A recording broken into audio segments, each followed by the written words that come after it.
Rain pounded against the cracked windows of a tiny apartment as Daniel held his sleeping son, Jamie, close to his chest. The old heater in the corner coughed weakly, fighting to keep the chill away. Daniel had learned to survive on little one meal a day, long night shifts, and a dream that somehow, one day, he'd give his boy a better life. But that night, fate would test his heart in a way he could never have imagined. Because just beyond that door, two little girls, soaked to the bone, stood trembling under the flickering streetlight, clutching each other, lost and alone, and he almost didn't hear the knock at first, a soft, hesitant tapping that barely rose above the sound of rain. When he opened the door, his heart stopped. Two identical girls, no older than 7, stared up at him with tear-streaked cheeks. Their hair was drenched, their dresses muddy, and their eyes wide, frightened, and pleading, cut right through him. "Please, mister," one whispered, we don't know where our daddy went. Can we stay here for a while?" Daniel froze. He had no food left for tomorrow, only half a loaf of bread and instant noodles. His wallet was empty, and the rent was already late.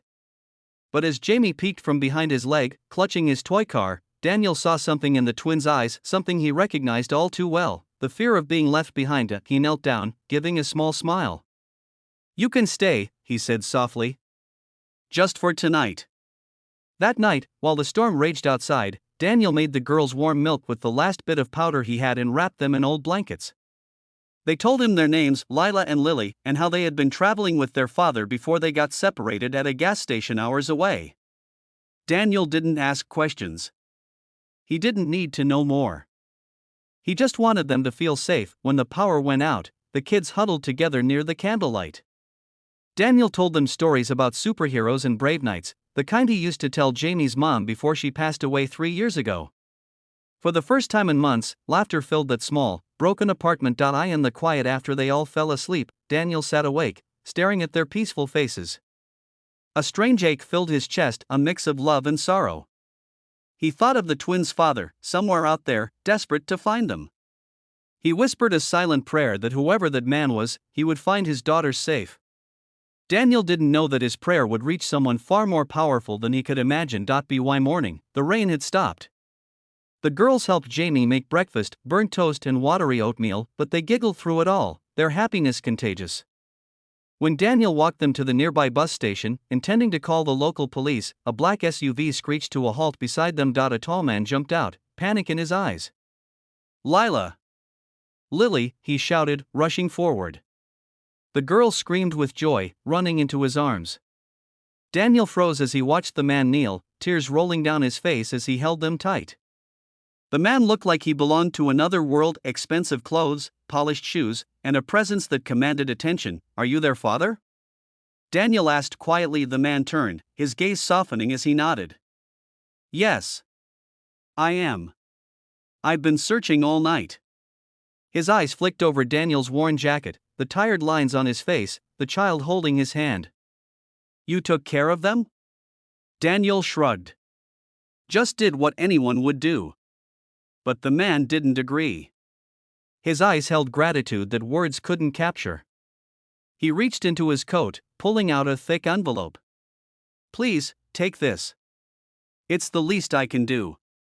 Daniel shook his head immediately. "No. I didn't do it for money." The man paused, studying him carefully. "Most people wouldn't have opened their door in this part of town," he said softly. "You did. You gave my daughters warmth when I couldn't." He crouched down, placing a business card in Daniel's hand instead. "If you ever need anything at all, call me." Daniel nodded awkwardly, unsure what to say. He watched as the man carried his daughters into the SUV. Lila turned and waved from the window, her small smile bright against the morning light. That night, the apartment felt quieter than ever. Jamie sat beside him on the couch. "Dad," he asked softly, "do you think those girls will remember us?" Daniel smiled faintly. "Maybe they will. Maybe they'll grow up and help someone else one day." Weeks passed, and life went on. Daniel returned to working late shifts, struggling to make ends meet. But one afternoon, everything changed again. When he got home from work, he found a letter slipped under his door, embossed with gold. "It read it to the man who showed my daughters what kindness truly means. Come visit me." There's something I want to offer you. Confused, Daniel hesitated. But a week later, he decided to go. The address led to a towering glass building downtown, one that seemed to touch the clouds. The security guards greeted him by name and guided him up to the top floor. When the elevator doors opened, he saw the same man from that rainy night, now standing behind a massive desk overlooking the city. The twins were there too, running toward him with smiles.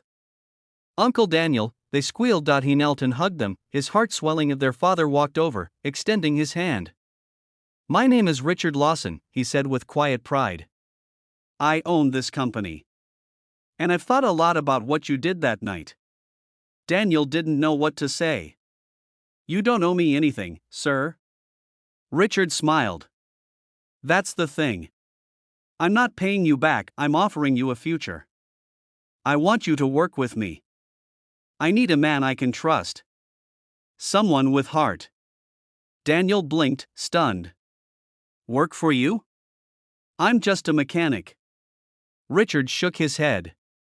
"You're the kind of man who opened his home to strangers. That's worth more than any degree." Tears welled in Daniel's eyes. For years, he'd been invisible, a struggling single father forgotten by the world. But that day, someone finally saw him. Months later, Daniel had a new job, a steady income, and a home where laughter once again filled the rooms. Jamie had friends, the twins visited often, and life, finally, felt kind again. And every time Daniel looked out the window at the city lights, he remembered that stormy night.